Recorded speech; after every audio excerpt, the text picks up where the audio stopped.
Hello, good afternoon. Good morning বলার অভ্যেস হয়ে গেছে, তাই গুড আফটারনুন বলতে ভুলে যাই। গুড আফটারনুন সবাইকে। তোমরা সবাই কেমন আছো? আশা করি তোমরা ভালো আছো। আমিও খুব ভালো আছি। ভালো কিছু হলেই মনে হয় খুব ভালো আছি। তো বুঝতেই পারছি এটা আমার বাড়ি না।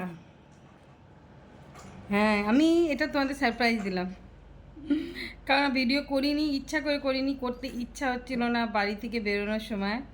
তো আজকে একটা শর্ট নোটিশে আমরা বাড়ির আজ প্রথমবার, আজ অনেক বছর 6-7 বছর পর আজ প্রথমবার আমার বাড়িতে তালা লাগলো।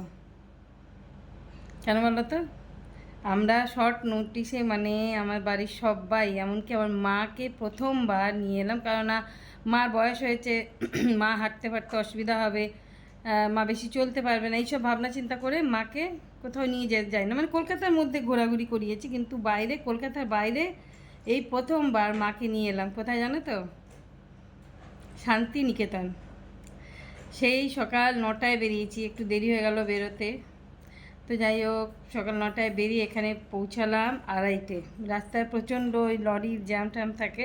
তো যাই হোক, পৌঁছে তখনও ভিডিও করতে ইচ্ছে করেনি। এখন গিয়ে লাঞ্চ করে এলাম নিচে, রেস্টুরেন্টে গিয়ে লাঞ্চ করে এলাম। এখন একটু মনে হলো ভিডিও করি, ভিডিও করি না কারণ হচ্ছে আমার ছেলে পছন্দ করে না ভিডিও করা, বলেই আমি ভিডিও করি না। ও সঙ্গে থাকলে, আর মেয়ে থাকলে তো আমি করি। তো খেয়ে দে গাড়িতে তো ঘুমাতেই আধা ঘুম এই করে করি এলাম। কিন্তু আমার মা অতক্ষণ, প্রায় ঘন্টা কুট্টু,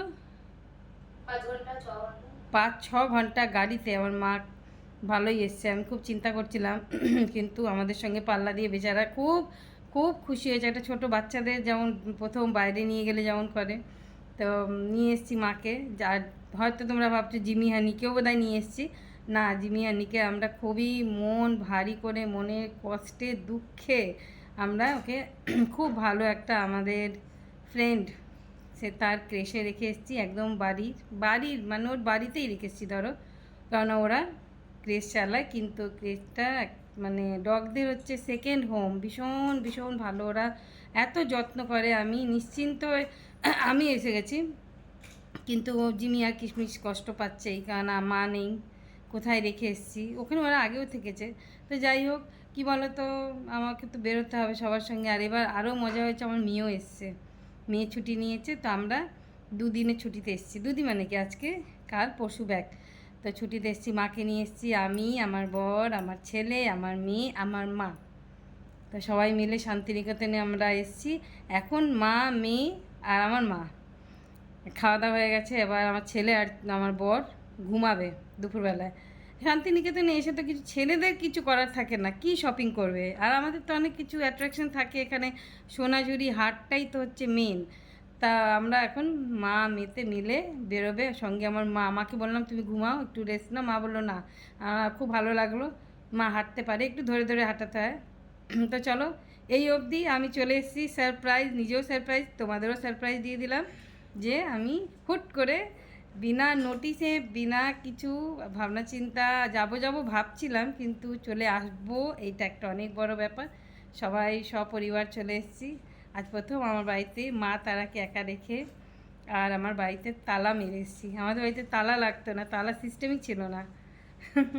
তো চলো ঠিক আছে, একটু রেডি হয়ে নিই, হালকা ফালকা কিচ্ছু করবো না, একটু লিপস্টিক পরবো, একটু পাউডার লাগাবো, আর আমরা টোটো ভাড়া করবো, গাড়ি করে যাব না, টোটো ভাড়া করে চক্কর মারবো শান্তিনিকেতন। তো এই আমার হোটেল, আমরা এখানেই আছি। এখন হোলির আগে ফাঁকা ফাঁকা আছে একটুখানি, 2-4 দিনে কোনো হোটেল এখানে আশা করি কোনো বুকিং পাবে না।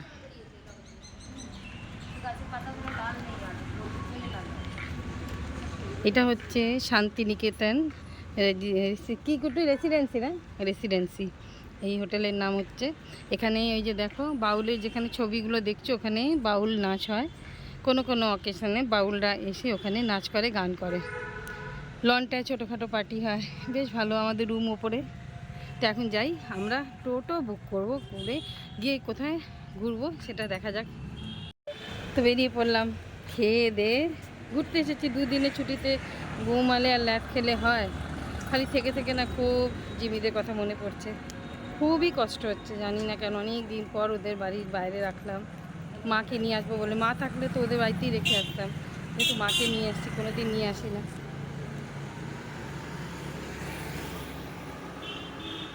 ঠিক আছে, চলো কি করি না করি, ফার্স্ট ডে শান্তিনিকেতন।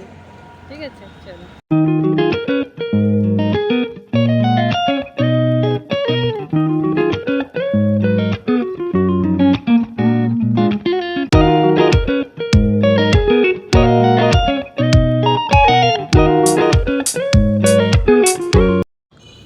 চলে এলাম সোনাঝুরির হাটে।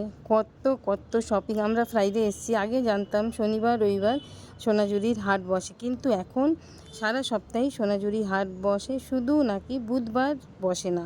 তো তোমরা যদি আসো তাহলে এই সব কটা দিন আসলেই সোনাঝুরি হাটটা পাবে আর কি। তো খুব ভালো লাগছে। এখন সবে ঢুকলাম, দেখছি নানান রকম, ভিড়ের কম নেই। কিছু তো একটু কিছু তুলে তুলে দেখছিলাম কি নেবো, কিন্তু এখান থেকে আমি নিলাম না, কারণ সব রকম ড্রেস আমি সবসময় পরি না আর কি। দেখতে খুব ভালো লাগছিল। প্রচুর হেঁটেছি, প্রচুর ঘুরেছি, প্রচুর শপিং করেছি। তো চলো,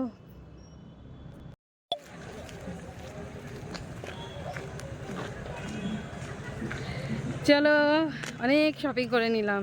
কালকে কত কী শপিং করবো জানি না, আজকেই মনে হয় সব শপিং করে নিলাম। আর সঙ্গে যার জন্যে আসা, আমার খুব প্রিয় একটা জিনিস, বুঝতেই পারছো আমাকে দেখে আমার গলায় কি, এই পলাশ না শিমুল ভুলে গেলাম। ও পলাশ, শিমুল পলাশ মানে এক সিমিলার মনে হয় দেখে। তো এখানে বিক্রি হচ্ছিলো, সবাই গলায় পরে পরে ঘুরছে, আমিও পরলাম। আমার তো এইসব জিনিস পাগলামি একটু বেশি পছন্দ। তো দেখো কি ভালো লাগছে না। আমার খোপায় লাগানোর মতন কাটা নেই, নাহলে খোপায় পরে নিতাম। প্রচুর ভিড়, আজকেই এত ভিড়, কালকে কি কিনবো জানি না। আজকে প্রচুর প্রচুর শপিং করলাম। চলো। কপি রান্না করে, কপি এখানে আসছিল, এদের সঙ্গে নাচতে।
এবার দেখো নাচপাচ করা হয়ে গেল, খুব ভালো লাগলো। ওমেন্স ডে মানে ওমেন্স ডে উপলক্ষেই ধরো আমি এদের সঙ্গে, সাঁওতালি মহিলা, গ্রামের মহিলাদের সঙ্গে একটুখানি নাচ করলাম, খুব ভালো লাগলো। ওরাও খুব খুশি হলো, কেননা ওদের তো এটাই না রোজগারের, এরা রোজগারের জন্যে সকাল থেকে নিয়ে ভাবে কখন আসবে সবাই নাচ করবে, কিছু টাকা রোজগার হবে। তো আসল ওমেন্স ডে ওদের জন্যেই। আমরা তো শুধু ভালোটা পাই, ভালোটা দেখি, কিন্তু ওদের অনেক কষ্ট করতে হয়, তাই না? খুব খারাপ লাগছিল, দাঁড়িয়ে রয়েছে অনেকক্ষণ, তাই না, চলো কিছুটা টাকা রোজগার হবে, চলো আমি ওদের সঙ্গে একটুখানি নেচে নিলাম। তো সবাই নাচ করছে আর কিছু টাকা দিচ্ছে, এটাই ভালো লাগলো বেশ। তারপরে কি বলো তো, প্রচণ্ড গলা শুকিয়ে গেছে, তখন ওখানেই দেখলাম আখের রস। আমার তো খুব ভালো লাগে, তখন মনে হচ্ছিলো কিছু ঠান্ডা ঠান্ডা খাই। তো চলো আখের রস খেতে শুরু করলাম, আমি, মা আর আমার মেয়ে। মাও কিন্তু হাঁটছে সমানে, হেঁটে হেঁটে হেঁটে হেঁটে যতটা আমাদের সঙ্গে মা পাল্লা দিল, বেশ ভালো লাগছিলো। একটু অন্যরকম। সোনাঝুরি হাট সত্যি অসাধারণ, কত লোক খেটে খায়। আমি সেটাই শুধু ভাবছিলাম, শুধু ট্যুরিস্ট আসে সেই অপেক্ষায় বসে থাকে কোন দিন ট্যুরিস্ট আসবে, কোন দিন আসবে না, কোন দিন ভিড় হবে, কোন দিন ভিড় হবে না। তারপরে সন্ধেবেলায় রুমে চলে এলাম, তো ছেলে কিছু স্ন্যাক্স আনালো, সেটাই খাচ্ছিলাম, গল্প করছিলাম। তো সবাই একসঙ্গে এরকমভাবে আড্ডা অনেক দিন পরে হলো। মা পাশে ঘরে চান টান করে মা রেস্ট নিচ্ছে, টিভি দেখছে, আমি আমার বর ছেলে মেয়ে আমরা স্ন্যাক্সগুলো খাচ্ছি আর গল্প করছিলাম। তো রিল্যাক্স করতে এসেছি, আমি তো রিল্যাক্স হলোই না, শুধু ঘুরেই গেলাম। পরের দিনও ভালোই ঘুরলাম, আজকেও ভালোই মজা করেছি। তো চলো আজ এই অবধি, একটা খুব ভালো আমার ট্রিপ শান্তিনিকেতন প্রথম দিন, বেশ ভালো কাটলো। কালকে কি করব সেটাও তোমাদের সঙ্গে অবশ্যই তুলে ধরবো। চলো টাটা, ভালো থেকো।